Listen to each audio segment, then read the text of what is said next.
All right, so the first thing I want you to do, it's called flexion, extension, pails, and rails. So basically, pails and rails just mean we're going to go one direction and we're going to push the range of motion, and then we're going to go the other direction and push the range of motion. So this right here is flexion, and this one's called extension. So what we're going to do is we're going to start off in flexion first, and the first thing we're going to do is you're going to go as far as you can, and then from there, I want you to use this hand to actually push back, and then I'm going to use this hand, I'm going to resist it. So you're going to push up about 8 out of 10 in terms of intensity, make it kind of difficult. You're going to do 3 of those. Then you're going to go to the other side right here, and the hand's still in flexion right here. It's going to push into this hand and push down, and this one's going to resist it. It's going to be like that, and the same thing, you're just going to resist it and slowly let the bottom hand win. So you're going to do 3 of those. So then we're going to go, that's going to work in range of motion to get that back.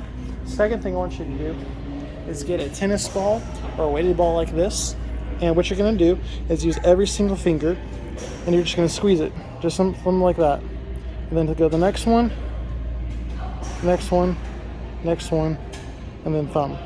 And that's going to strengthen all those little muscles that go to each individual finger, which will help this to heal up because the muscles will get stronger and allow the tendons to not have as much stress on anymore. So do that. I want you to do that 3 sets of 10. Just like that, every single finger. So when I say 3 sets of 10, I mean a down and back, and then wait a second, and then down and back, and then wait a second, and then down and back. That's gonna be 3 sets of 10 like that on this hand. The next one I want you to do, you've got to be able to rotate around like this.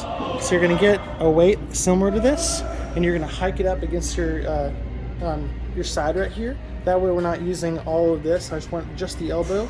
And we're going to build up the muscles right here, the flexor pronator.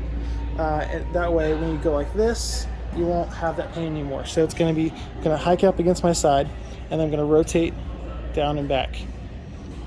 I want you to do that, let's say 2 sets of 8. 2 sets of 8 right here. And 8 meaning 1, 2, and you go to 8. Don't just go 1, 2. This is going to allow everything in this elbow right here in the medial side to strengthen up, and so that way when we rotate, we're not going to be worrying about this being in a lot of pain. Another way you can do is if you can find a band, you can sit down right here and you can wrap it underneath your feet like this, and then from here you can use that band to resist it down, and you can rotate back and forth, which will again build up that medial elbow side, and then right here you go up and down. So the same kind of thing. It's going to really give you that strength to those small muscles that connect up here in the forearm. So that's what I have for you. I know you may not have a band, but when you find a band at the gym, use that. The weight, I mean, we should have that laying around. And for the ball, use a tennis ball. I know we have those around. You should be able to get all this done. It's not that difficult.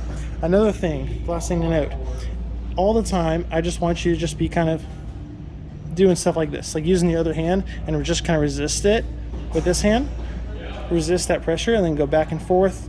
Always be stretching it. If it's always stuck like this, it's never going to get better. If I'm not actually stretching it, this scar tissue is going to build up, and it's going to get worse and worse and worse over time if it's always just like that. I want you to be constantly moving it, constantly stretching it, going in, out, up, down, all around, just like that, constantly all the time, regardless of what this even does. So that's it.